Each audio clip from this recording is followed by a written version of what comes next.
السلام عليكم ورحمة الله وبركاته. halkani waa Daalacan Media. Daawadayaal meel kasta joogtiin waxaan idin leenahay kulan wanaagsan.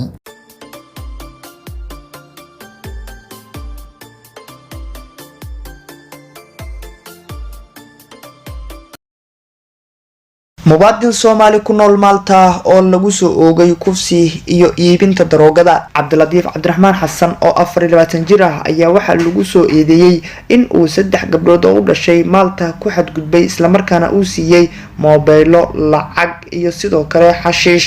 xeerbeegtada maxkamadda waxay ku soo oogeen Cabdiladiif Cabdiraxmaan in uu la luushay gabdho yar lana yeeshay fal galma ah in uu haystay xashiish in uu gabdhaha si sharci aan ahayn ugu adeegsan jiray in ay sii gudbiyaan xashiishka iyo dhaawac fudud oo u geystay mid kamid ah gabdhaha iyo xarig sharci darro ah. shabakada wararka Malta ee independent.com waxay qortay in eedeysanaha markii la horgeeyay maxkamadda in uu beeniyay in uu galay dambiyada lagu soo oogay oo ay ku jirtay in uu ku xadgudbay dhowr gabdhood oo 13 jir ilaa 14 jir ah in uu gabdhahaasi u adeegsan jiray in ay daroogada u gudbiyaan mujtamaca. dhinaca kale ciidanka la dagaalanka daroogada oo dabagal ku hayay gabdhahaas ayaa sheegay in markii ay gabdhahaas ka soo laabanayaan guriga eedeysanaha ay wateen alaab ay ka mid yihiin lacag, mobile iyo waliba xashiish waa si hadalka u dhigeen. booliiska waxay sheegeen in markii gabdhaha su'aalo weydiiyeen ay u sheegeen in xitaa loo adeegsan jiray in ay xashiishka iibiyaan. qoraal ay booliiska u gudbiyeen maxkamadda ayaa lagu sheegay in uu eedeysanaha daaqada ka booday xilligii la soo qabanayay.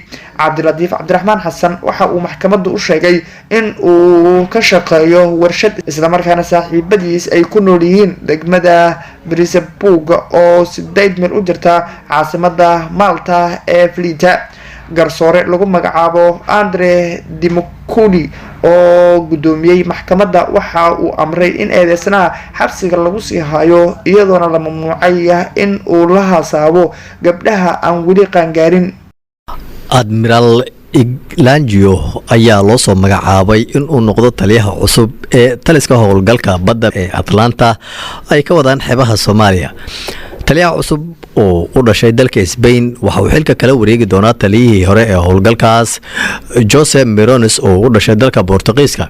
waxa uu taliyaha cusub uu xil howleedkiisa si rasmi ah u bilaaban doonaa bisha Maarso 17keeda marka la gaaro sida lagu cadeeyay qoraal ka soo baxay golaha Yurub. go-aanka lagu soo magacaabay taliyaha cusub ee howlgalkaasi waxaa wada ogolaaday guddiga siyaasadda iyo sidoo kale ammaanka golaha Yurub. howlgalka ciidanka badda midowga Yurub ee Atlanta waxay taageero ka geystaan ka hortagga falalka burcadbadeed iyo sidoo kale in kooxaha hubeysan ay geystaan dhibaatooyin iyo sidoo kale afduubyo. waxaana howlgalkan qayb uu ka yahay dadaalada EU-da ee lagu doonayo deganaanshaha nabadda buuxda iyo sidoo kale dimuqraadiyadda Soomaaliya ayaa lagu yiri qoraalkan. ugu dambeyntii howlgalka Atlanta waxaa kaloo ay galbiyaan ayaa lagu sheegay maraakiib hay-adda cuntada adduunka WFP soo kireystaan iyo sidoo kale maraakiib kale oo aan lahayn awood ay isku difaacaan in ay taageeraan howlgallada kale ee midowda Yurub iyo sidoo kale barnaamijyada kale ee ka socda mandiqada geeska Afrika.